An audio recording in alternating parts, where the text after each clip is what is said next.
हरे कृष्णा राधे राधे। आपका स्वागत है आपके अपने चैनल राधा कृष्ण लीला में। आप सभी को वट सावित्री व्रत की हार्दिक शुभकामनाएं। ज्येष्ठ मास के कृष्ण पक्ष की अमावस्या तिथि को वट सावित्री व्रत रखा जाता है। इस व्रत में सत्यवान सावित्री और यमराज जी की पूजा की जाती है। इस व्रत को रखने वाली सुहागन महिलाओं का सुहाग अटल होता है और पति पर आया हुआ संकट भी टल जाता है। ऐसी मान्यता है कि सती सावित्री ने इसी व्रत के प्रभाव से अपने मृत पति सत्यवान को धर्मराज से भी जीत लिया था, अर्थात उन्हें पुनर्जीवन दिलवाया था।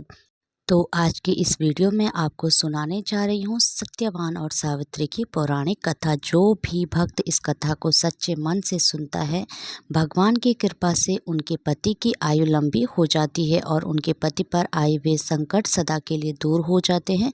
पौराणिक कथा के अनुसार प्राचीन समय में मद्र देश में अश्वपति नाम के एक राजा हुआ करते थे। उनका कोई भी पुत्र नहीं था। तब ब्राह्मण के निर्देश पर वे पुत्र कामना से सभी कामनाओं को पूर्ण करने वाली सावित्री देवी अर्थात गायत्री देवी की आराधना करने लगे। कुछ समय के बाद उनकी आराधना से प्रसन्न होकर देवी सावित्री ने राजा को दर्शन दिए। देवी ने कहा, राजन तुम मेरे नित्य भक्त हो, इसलिए मैं तुम्हें कन्या प्रदान करूंगी।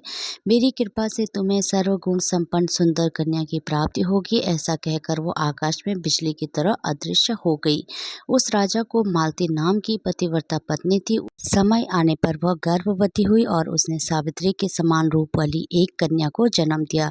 तब राजा ने ब्राह्मण से कहा कि तप के द्वारा आहन किए जाने पर माता सावित्री ने इसे मुझे दिया है और यह सावित्री जी के समान ही रूप वाली है, इसलिए इसका नाम भी सावित्री ही होगा।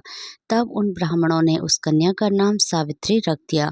धीरे धीरे समय बीतने लगा। समय बीतने पर सावित्री युवती हुई। तब सावित्री को वर खोजने के लिए कहा गया। तब उसने धूमसेन के पुत्र सत्यवान को पति रूप में वरण कर लिया। इधर जब यह बात देवर्षि नारद को पता चली, तब वह राजा अश्वपति के पास आकर बोले कि हे राजन, आपकी कन्या ने तो वर खोजने में बड़ी भारी भूल कर दी है। सत्यवान गुणवान और धर्मात्मा अवश्य है, किंतु वह अल्प आयु है और 1 वर्ष के बाद ही उसकी मृत्यु हो जाएगी। देवर्षि नारद जी की यह बात सुनकर राजा उदास हो गए। फिर उन्होंने अपनी पुत्री को बुलवाया, समझाया कि पुत्री, ऐसी अल्प आयु व्यक्ति से विवाह करना बिल्कुल भी उचित नहीं है, इसलिए तुम कोई और वर चुन लो। इस पर सावित्री बोली, हे तात, आर्य कन्या अपने पति का एक बार ही वरण करती है, अर्थात एक बार ही अपना वर चुनती है, इसलिए अब चाहे जो भी हो जाए मैं सत्यवान को ही वर में स्वीकार करूंगी। देवी सावित्री के इस प्रकार अपने संकल्प पर अड़िग रहने के कारण आखिरकार राजा अश्वपति को उनका विवाह सत्यवान से ही करना पड़ा। विवाह का सारा सामान और कन्या को लेकर राजा उस वन में गए जहाँ अपना राज्य और अपनी आंखों की रोशनी खो चुके राजा धूमसेन अपनी रानी और राजकुमार सहित एक वृक्ष के नीचे कुटिया बनाकर रहा करते थे। इस वन में विधि विधान पूर्वक सावित्री और सत्यवान का विवाह कर दिया गया। वन में रहते हुए अत्यंत कष्ट पाकर भी सावित्री अपने नेत्रहीन सास ससुर और पति की सेवा में लगी रहती थी। नारद जी के कहे अनुसार जब पति के मरण काल का समय आया, तब पतिव्रता और धर्मपरायण सावित्री ने अपने ससुर से आज्ञा लेकर त्रिरात्रि व्रत का अनुष्ठान किया। चौथे दिन आने पर जब सत्यवान ने लकड़ी, फूल और फल लाने के लिए जंगल की ओर प्रस्थान किया, तब सावित्री भी ससुर की आज्ञा लेकर दुखी मन से अपने पति के साथ उस भयंकर वन में चली गई। नारद जी के वचनों का ध्यान करके मन में अपार कष्ट रहने पर भी उसने अपने इस भय को पति के सामने उजागर नहीं होने दिया। पति का मन बदलने के लिए वह झूठ मूठ उनसे वन के वृक्ष और पशु पक्षियों के बारे में पूछताछ करती। सूरवीर सत्यवान उस भयंकर वन में विशाल वृक्षों, पक्षियों और पशुओं के दल को दिखला दिखलाकर थकी हुई और कमल के समान नेत्रों वाली राजकुमारी सावित्री को आश्वासन देते रहे। इस प्रकार से कुछ समय बीतने पर सत्यवान ने कहा, सावित्री, मैं फलों को एकत्रित कर चुका हूँ, तुम फलों को चुन चुकी हो, लेकिन अभी ईंधन के लिए लकड़ी का तो कोई प्रबंध नहीं हुआ, इसलिए तुम इस वट वृक्ष की छाया में बैठकर थोड़ी देर प्रतीक्षा करते हुए विश्राम कर लो। सावित्री बोली, स्वामी, जैसा आप कहेंगे मैं वैसा ही करूँगी, लेकिन आप मेरी आंखों के सामने से दूर मत हो जाइएगा, क्योंकि मैं इस घने जंगल में डर रही हूँ। सावित्री के ऐसा कहने पर सत्यवान उसके सामने ही कुछ दूरी पर लकड़ियाँ काटने लगा। लकड़ियां काटते हुए अचानक सत्यवान के सर में पीड़ा हुई। पीड़ा से व्याकुल होकर सत्यवान अपनी पत्नी के पास आकर बोले, सावित्री, इस परिश्रम से तो मेरे सर में बहुत अधिक पीड़ा हो रही है।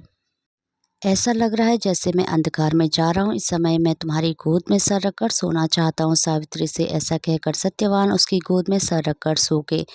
जब सत्यवान सो गए तब राजपुत्री सावित्री ने उस स्थान पर स्वयं धर्मराज जी को आते हुए देखा, जो नील कमल के समान श्याम वर्ण से सुशोभित और पीतांबर धारण किए हुए थे। उनके पीछे मृत्यु सहित काल भी था। धर्मराज जी ने उस स्थान पर पहुंचकर सत्यवान के प्राण को पाश में बांधकर अपने अधीन कर लिया और उसे खींचकर बड़ी तेजी से दक्षिण दिशा की ओर प्रस्थान किया। पति को प्राण रहित देखकर सावित्री जाते हुए धर्मराज जी के पीछे पीछे चलने लगी और कांपते हुए हृदय से अपने दोनों हाथ जोड़कर बोली, माता की भक्ति से इस लोक, पिता की भक्ति से मध्यम लोक और गुरु की भक्ति से ब्रह्म लोक की प्राप्ति होती है। जो इन तीनों का आदर करता है उसने तो सभी धर्म का पालन कर लिया। जिसने इन तीनों का आदर नहीं किया उसके तो किए हुए समस्त पुण्य कार्य भी निष्फल हो जाते हैं। पुरुष के सारे कर्म माता पिता और गुरु इन्हीं तीनों में समाप्त हो जाते हैं। तब यमराज जी ने कहा, सावित्री तुम हमसे जिस कामना को पूर्ण कराने के लिए आ रही हो उस कामना को छोड़ दो और यहीं से वापस लौट जाओ। सचमुच संसार में माता पिता और गुरु की सेवा से बढ़कर कोई अन्य धर्म है ही नहीं।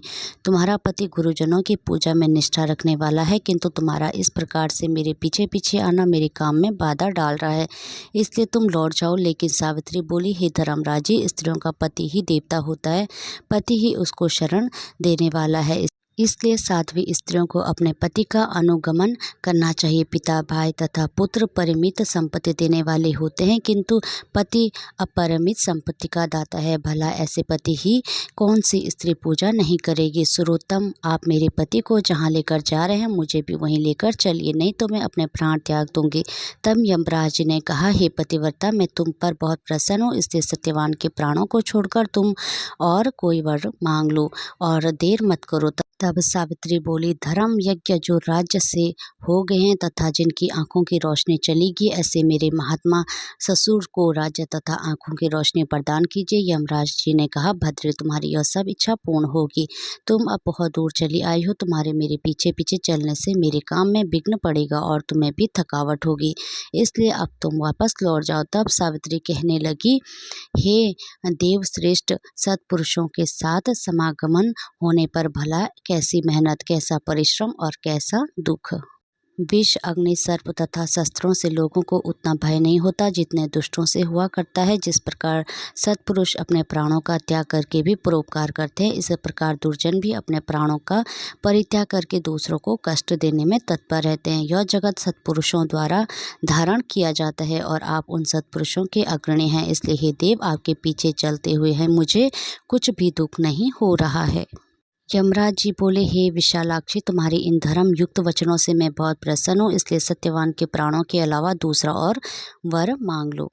अब की बार सावित्री बोली, मैं सहोदर भाइयों की अभिलाषिनी हूँ, मेरे पिता पुत्रहीन हैं, इसलिए वे पुत्र लाभ से प्रसन्न हो। यह सुनकर यमराज ने सावित्री से कहा, सावित्री तुम जैसे आई हो वैसे ही लौट जाओ और अपने पति के अंतिम क्रिया की व्यवस्था करो।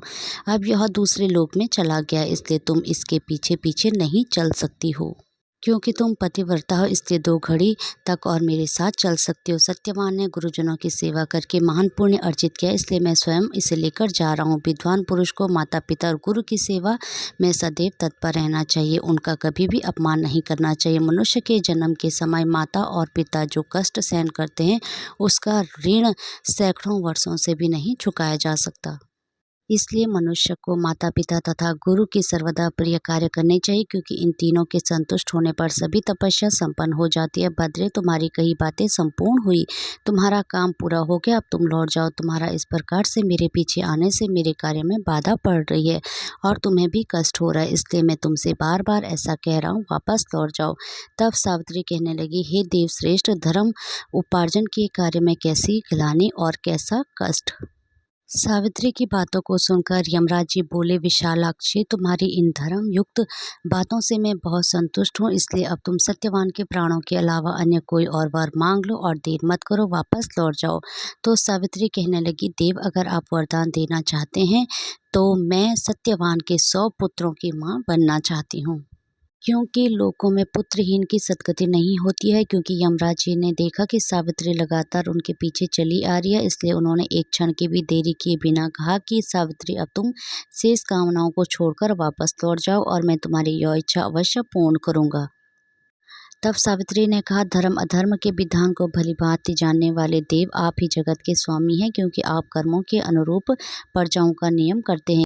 इसलिए यम नाम से पुकारे जाते हैं, क्योंकि आप धर्म पूर्वक सारी प्रजा को आनंदित करते हैं। इसलिए लोग आपको धर्मराज नाम से पुकारते हैं। मरने पर लोग अपने सत्य असत्य दोनों प्रकार के कर्मों को आगे रखकर आपके पास जाते हैं। इसलिए आप मृत्यु कहलाते। सभी प्राणियों के क्षण काल आदि के समय ही आप गणना करते रहते हैं। और अभी अभी आपने मुझे सत्यवान के 100 पुत्रों की मां होने का आशीर्वाद प्रदान किया और आप मेरे पति को लेकर जा रहे हैं। मैं सब पतिव्रता स्त्री हूँ, ऐसे में मैं अपने पति के बिना 100 पुत्रों की मां कैसे बन सकती हूँ। तब यमराज जी बोले, हे धर्म यज्ञ, तुम्हारी स्तुति और भक्ति से संतुष्ट होकर मैंने तुम्हारे पति सत्यवान को मुक्त कर दिया है। अब तुम सफल मनोरथ होकर वापस लौट जाओ। यह सत्यवान तुम्हारे साथ 500 वर्षों तक राज्य सुख भोग कर अंतकाल में स्वर्ग लोक को जाएगा और सत्यवान तुम्हारे गर्भ से 100 पुत्र को भी उत्पन्न करेगा। वे सभी पुत्र सब देवताओं के समान तेजस्वी और क्षत्रिय राजा होंगे। ऐसा कहकर यमराज जी सत्यवान को छोड़कर काल तथा मृत्यु के साथ वहीं अदृश्य हो गए। इसके बाद पतिव्रता सावित्री वहां से जिस मार्ग से गई थी उसी मार्ग से लौटकर उस स्थान पर आई जहाँ सत्यवान का मृत शरीर पड़ा हुआ था। तब सावित्री पति के नजदीक जाकर उनके सिर को अपने गोद में रखकर पहले की तरह बैठ गई। उस समय सूर्य देव अस्ताचल को जा रहे थे, अर्थात अस्त हो रहे थे। थोड़ी देर में सत्यवान ने अपनी आंखें खोली और उठकर बैठ गए। सत्यवान ने सावित्री से कहा, वह पुरुष कहाँ चला गया जो मुझे खींचकर लिया जा रहा था? यहाँ सोते सोते तो मेरा पूरा दिन बीत गया। तुमने भी पूरे दिन से कुछ खाया नहीं और वहाँ आश्रम में मेरे माता पिता को भी मेरे कारण दुख भोगना पड़ा। सावित्री ने उन्हें देखना चाहता हूँ, चलो जल्दी चलो। तब सावित्री बोली, स्वामी सूर्य तो अस्त हो गए, इसलिए हम अब आश्रम को लौट चले।